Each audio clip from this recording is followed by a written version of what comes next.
है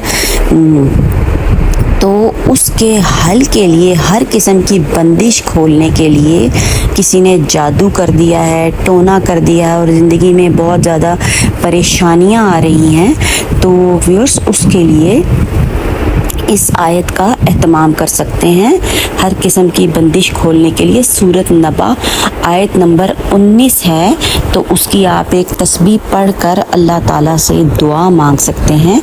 आयत क्या है व्यूअर्स, माशाल्लाह से बहुत ही प्यारी आयत है। कुरान पूरा का पूरा बहुत ही खूबसूरत और प्यारा है और फ़लसफ़ा हयात है, और वो किताब इसीलिए हमारे ऊपर अल्लाह ताला ने नाजिल की है कि हम अपनी परेशानियों जो हैं उसके ज़रिए से हल करें और उसको पढ़ें, उसका तर्जुमा पढ़ें और उससे बरक़ात हासिल करें।